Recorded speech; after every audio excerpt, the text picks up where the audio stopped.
So I know many of you are tired of the Just Pearly Things controversy, but today this video is about you, not necessarily about her as a YouTuber or any of the detractors.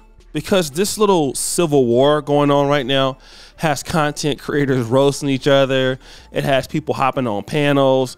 I mean, the stuff is going on like for the last 5 to 6 days straight. And I think that we're missing a particular point. And that point is this: you as African Americans and myself, it's up to us to tell our story. It's the same thing with anything black. Now, what I have noticed in the last 8 years as a YouTuber, I've seen a lot of people come into the space, black, white, whatever. And I'm talking about the space we call Black YouTube. I've seen Adam22 do it.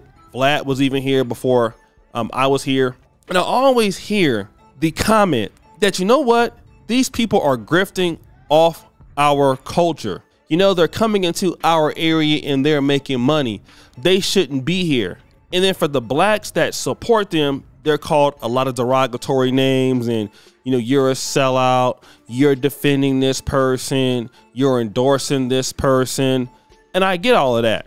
But see, what Black America has to understand is, like the old folks used to say, you can't have your cake and eat it too. And one of the things that we have to really discuss is that many of us as Black Americans, we don't really feel comfortable in dealing in a black world. Even if we are like 40 to 50 million people in our population, we don't feel comfortable even talking to each other, number one, just in the street. People we don't know, just speaking, saying hello. It's a very uncomfortable thing. Now, I haven't been back in America in like about a year, but it's a very uncomfortable thing. And then to even do business with one another, it's a very daunting task. We don't really trust each other.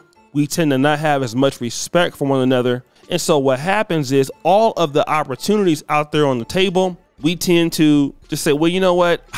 It seems like it's a good idea, but man, I don't really trust, you know, black folks. Man, I might as well just go over here and work in corporate America or do something for another group or the whites or however. And it's your choice, right? I get it.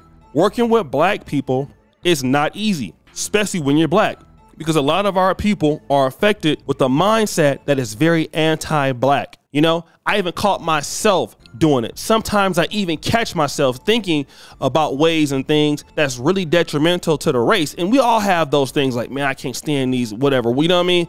These N-words. And then you have to come back and say, wait, hold on. What am I thinking about, right? And that even affects our relationships with each other as black men, and then how we deal with each other as black women. But let me kind of get back to the point. Rewind, Nima. So the point is this: you don't want people grifting in your community, right? That's the argument. You don't want Just Pearly Things grifting off your people. You don't want Adam22 grifting off your people. But here's the dilemma. At the same time, many of us as blacks, we also don't want to get into the business. We don't want to learn the business. We don't want to add value to the business. And I'm going to tell you one of the reasons why we don't is because we don't believe in the black dollar. I want to talk about something that's very true. I've been on YouTube for a while, especially in the community we're talking about, Black YouTube. And I'm indebted to you brothers and some of you sisters out there for your support. I mean, the things that I'm able to do in my life right now is because black people supported me. Not even here on this channel, my Kangana YouTube channel. I have a new podcast. And just in this 1 month, I had quit the podcast and came back. I quit it for like almost about a year. And I came back this year, and if you see the statistics right there, we have over 400,000 views this month. And I'm talking about nothing but black issues over there, right? So that proves to you that black people do support.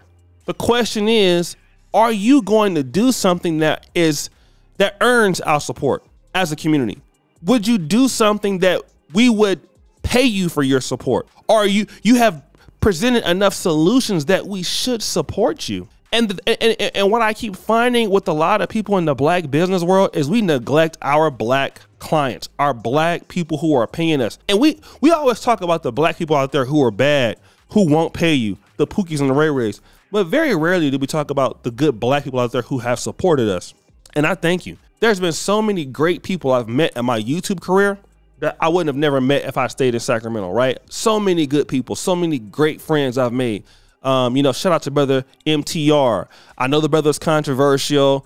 Kevin Samuels, that's what I meant, right? not MTR, but MTR also, Kevin Samuels, Black Heights, Gabe A. I can just name so many people that I've met. Brother George Macon, Omawali Africa, brothers who I can just really name that have helped me. Editors I've met in the business.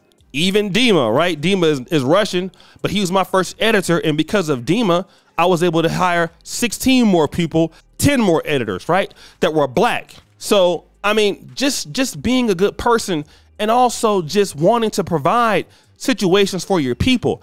That's something that I've noticed black people will support, but we don't even want to tell our story so that they can support us. A lot of times we feel like when we have a good idea in the black world, it's supposed to jump off right away. No, it takes work, man. Soon as it don't work or we have a problem, we want to quit and start blaming black people for it. Then when somebody else comes to the community, they come with better equipment, they come with better stuff. Same thing I heard about in New York City. African-American barbershops are closing down. Dominican barbershops are coming in. They're doing it at a better price and they're delivering better service than some of the African-American barbershops. Same thing with some of the soul food restaurants. Soul food restaurants be good food, but the service is bad. You know, you be waiting like 3 to 4 hours for a sweet potato pie or something like that. You know what I'm saying? And then we get mad when a restaurant comes to the community nearby that's not as good, but the service is better. And then we want to say these people are grifting us. But are we the ones grifting ourselves? That's the thing. We don't want to reinvest into our community. And I'm going to talk about this real quick. You see, living in Africa has taught me some things. When I started my studio here in 2018 toward the end, I couldn't just hire and fire people so fast because, you know, this country is very small in comparison to the States, and the skilled labor is not so large. So I was going through people. I had lost the business here. I brought it back. And what I noticed was I had to really invest into being patient with the people in the black community here, which everybody's black in Africa, but even in Europe. I started collaborating with Africa Day, things like that. As an African American, that's my first time doing it. Nigerian Independence Day as an African American. And we started seeing things to develop because, yeah, it's hard working with blacks, but we're dealing with our people. Same thing here with Black YouTube. I worked in the Black Manosphere for many years. I worked in the Black YouTube. I remember when the Manosphere came into Black YouTube and we were just dealing with our people where we were at. And at a certain point, we started doing better than what you would consider the main Manosphere. We had more guys swinging the bat harder because we don't believe in developing our talent and developing our people to service us. That means doing the little things right on time, respecting your employees or respecting your business partners, paying people on time. You'd be so surprised how many black people will help you. But what you see with the Just Pearly thing situation is that we get mad at her for coming into the community and doing things. And I get that part, but how many of us want to control our own narrative? How many of us want to have ownership in our community? How many of us want to have ownership in the black world? Because clearly they want to have ownership in our community, right? And we definitely can't get ownership in their community for the most part. So why don't we want to tell our story? And when we don't want to tell our story, we figure that somebody else is going to tell our story at a fair price. And if somebody owns part of your story, they never tell it the way you're supposed to be told. Only you can tell your story. Only you can help your people out. Just Pearly Things, Adam 22, Vlad TV, they're not going to tell your story in the way that you want or make you look in the positive fashion the way that you want because they're not our people. It's the truth. They're a different group of people that don't have our same circumstances. How can they relate? But that's where we as African Americans or as black people in the world, we have to take accountability for, okay, we don't want these people disrespecting us, so we're going to start respecting each other and get into the business, do X, Y, and Z. That's what every other group does. That's why you see Chinatowns everywhere. So what I want to endeavor into basically asking people here today, challenging people, get into the businesses that you want to see do very well. I'm not going to tell you that it's going to be easy, but at least take some time to learn about it and learn to work in the black utopia. I know it's hard dealing with blacks, but you're going to benefit much more if you start. If you start just speaking to other blacks or start working with other blacks, seeing what you can do on the daily basis. Look, people were looking for blacks to come together, man. It's a big thing around the world. Like, look what happened in Ghana, or, you know, you see homecomings and things in the black community and at the HBCUs. People want to be together in the black community, man. Not everybody, but enough. You can really help us out. So guys, what you think? It's your boy, O'Shea Duke Jackson, back at it again with another episode of The Celebrity Junk. I appreciate you for all that you do. Subscribe, hit the bell. We're out.